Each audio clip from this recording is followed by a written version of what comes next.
Nerd Reactor, roll out. What's up, Reactorites? John here, and I'm going to be talking about Wreck-It Ralph 2. Ralph breaks the internet, and with this movie, this is a sequel to Wreck-It Ralph, the first one. In the first film, it's the movie made a lot of money. Everyone loved it. I loved it. I just love what Walt Disney Animation Studios has been doing recently with their films, and I think they're like in a they're on a track, they're on a streak.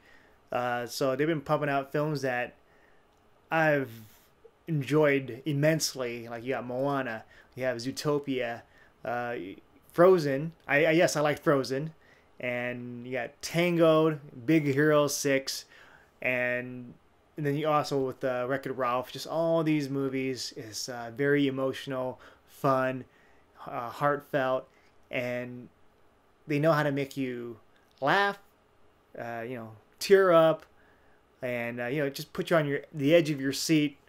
And now we have the sequel, Ralph Breaks the Internet. So here, Ralph and Vanellope von Sweets, they're friends, they're together, and that's pretty much what the core focus is for the whole movie in terms of just friendship and what does a person do, what's the next level. Because in the first film, Wreck-It Ralph, it's all about, if you're a bad guy in a video game, can you be more than a bad guy? And so he proves to like the different video game worlds out there that he can be good, and that you're not just what you are on the outside. So who you are on the inside is more important, and how you can change that. And we get all the different video game references in the first film. So now here, it's about the internet.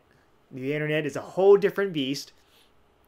And it all starts going into that internet world when Vanellope, her game Sugar Rush, it's a kid accidentally breaks the steering wheel, and because of that, she doesn't have a game anymore. Like, it's out of service, and Ralph comes up with an idea like, hey, we need to get this steering wheel off of eBay, and once you get the steering wheel off of eBay, put in the new steering wheel, Sugar Rush is saved, and everybody lives happily ever after. But to get there, they need to go to the internet, and thanks to the technology of Wi-Fi that's being inserted, so they're going to have a new Wi-Fi system in the arcade, they can actually travel into the internet, and that's when a lot of crazy stuff start to happen.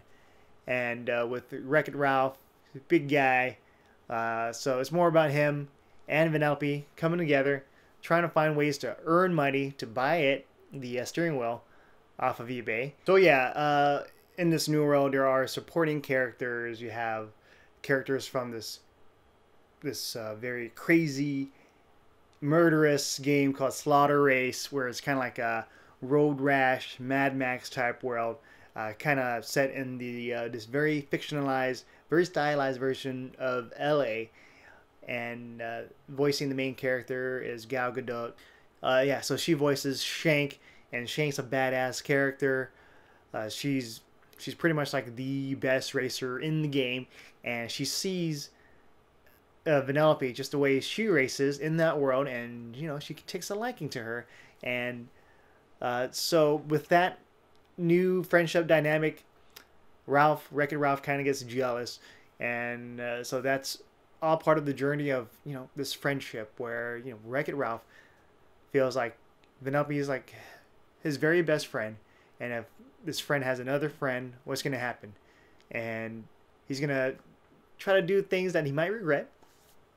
But yeah, the movie has pretty much everything that, since it's the internet, there are so many fads, so many trends that can rise and fall really fast. So they have to be careful on what to do. But you still see so many references to so many different types of social media companies like Twitter, and you got mentions of YouTube.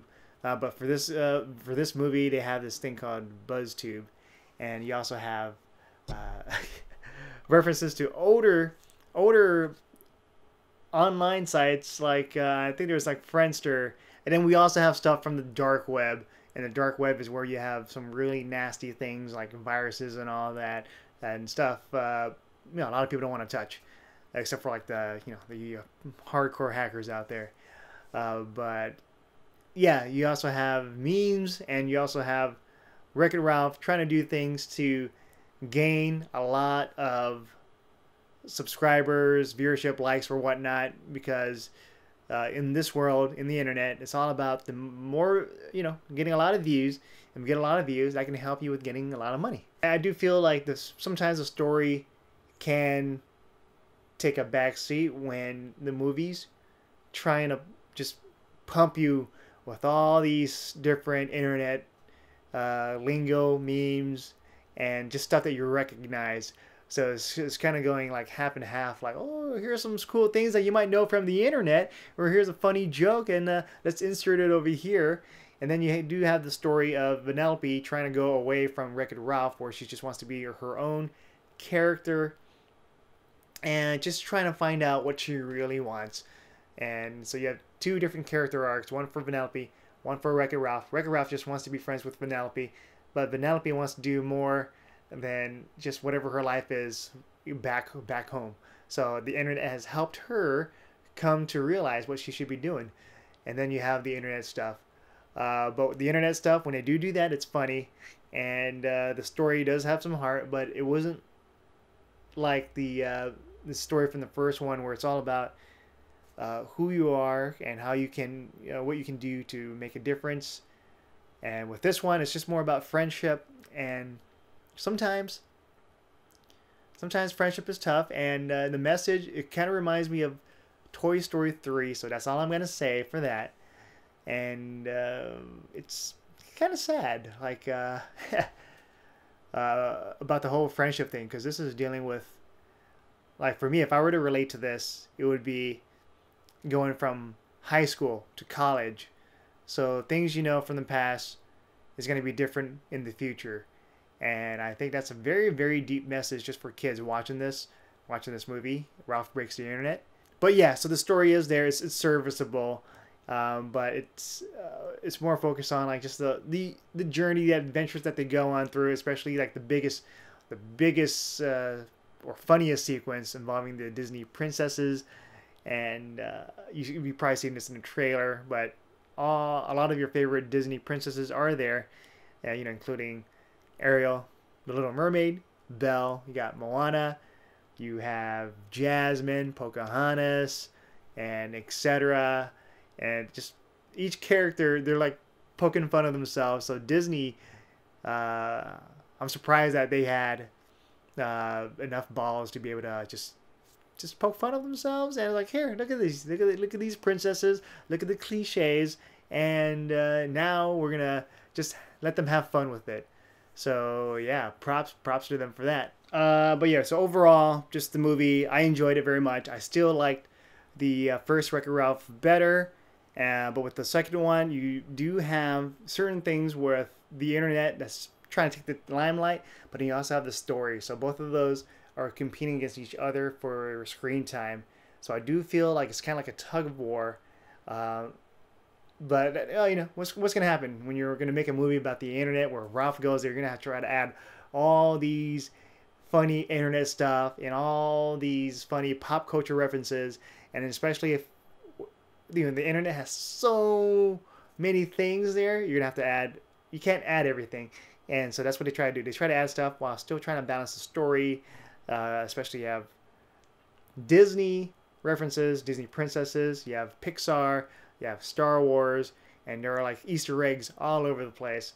But they're fun to watch, especially if you want to watch it on repeat viewings, or once it comes out on DVD or Blu-ray, you can pause the stuff. It's like, oh, look at that. They did make a reference to that.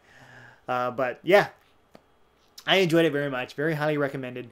And I want to say, stick through the end credits.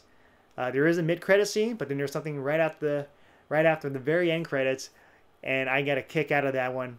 The theater I was in, pretty much everyone laughed at that. So yeah, check it out at the end.